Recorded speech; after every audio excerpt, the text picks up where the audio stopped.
What's up guys, I'm Nick of Camera Crunch, and in today's video I'm going to be talking about the Canon 6D Mark II, or whatever they decide to call it. Because the Canon 6D Mark II is something that is hypothetical right now, it hasn't been announced. I've been using the Canon 6D for a few years now. This is the camera that I chose to purchase when I went back to using DSLRs.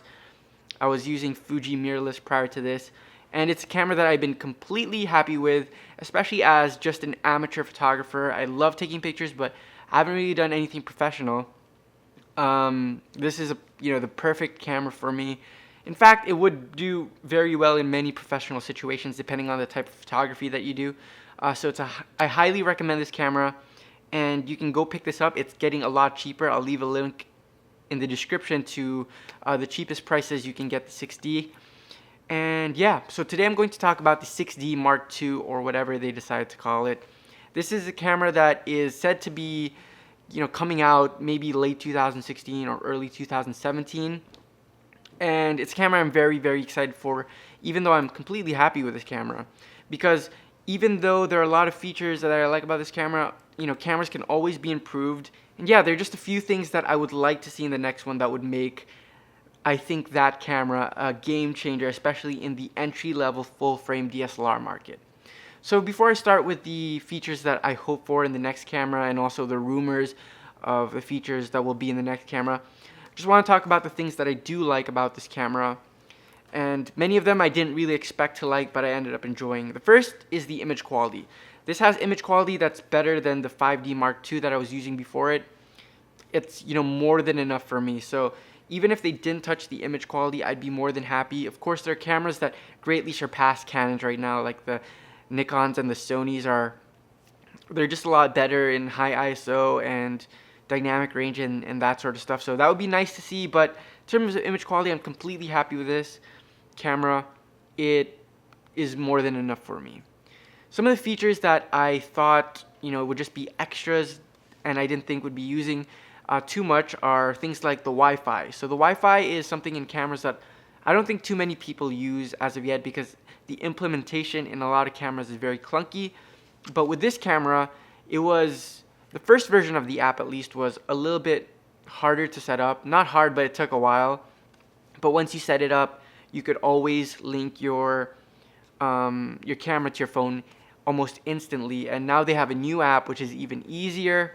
So that's something I ended up using a lot more than I thought. I would transfer my images straight from my camera to my phone and edit them straight on my phone, upload them onto social media, and the results were really good. One thing I haven't tried doing is printing straight from the straight from the phone. So editing on the phone and seeing how the print quality is like. That's something I will try in the future to see if, maybe editing on the phone might be good enough for the future. We'll see about that. But right now, for more serious work that I do print out, I still use Lightroom. And the last thing I think overall that I really like about this camera in general is the size of it. It's a lot lighter than the 5D series. It's a lot smaller than the 5D series, which is perfect for me. It sits on my hand very well. It's not too heavy, so I can carry this around all day, especially when I pair it up with smaller prime lenses like this 35mm f2 with image stabilization. And yeah, overall it's just a very, very good camera. So now let's go on to the things that I think can be improved or could be implemented into the next version of this camera to make it a very killer camera. And most of those revolve around shooting video. So in terms of video, the video quality is fine. It's more than adequate for most people. But I make these YouTube videos, and I'm starting to make more videos as well just outside of YouTube. So I'd like to see a few more features that are more video centric to make this a standout video camera in this price range. And the things that I would like to see are, first of all, I'd like to see a flip out LCD screen. Now a lot of people don't like flip out LCD screens because they say that it is sort of a weak point in the build quality because it can snap off, it can break. But to be honest, I've never really seen a flip out LCD screen on any camera, on any DSLR at least, in the past few years, break. That's something you don't really see unless you really bang your camera around. And if that's the case, it would break even like a normal LCD screen, or it would at least damage the camera if you banged up a camera like that. So I've never really seen an LCD screen break. a flip out LCD screen break. So that's something I'd like to see, because that really helps when you're shooting video, especially if you don't add a monitor or things like that. The flip out LCD screen is something that I use in this camera that I'm shooting with right now to see myself, yeah, to compose my shots and all. And when you're shooting, you know, bird's eye or worm's eye, it's a very good tool to have. The second thing in terms of video that I'd like to see are just a few more ports that are tailored for video. So right now this has a mic port and an HDMI port. Headphone port would be nice. You know, just things like that that were a little bit more video centric. And also with the buttons, this has one zoom in button right here. I'd like a zoom in and zoom out button, because that's something I like using when I'm shooting video. And lastly, in terms of video, the last thing I'd like to see is autofocus in video, similar to something like the 80D or the 70 Mark II. Those have very good autofocus in video, and that's something I'd like to see in the next version, and I think we will see in the next version. Now, in terms of frame rate, this has 24 and 30 frames per second. 60 frames per second at full HD would be really nice.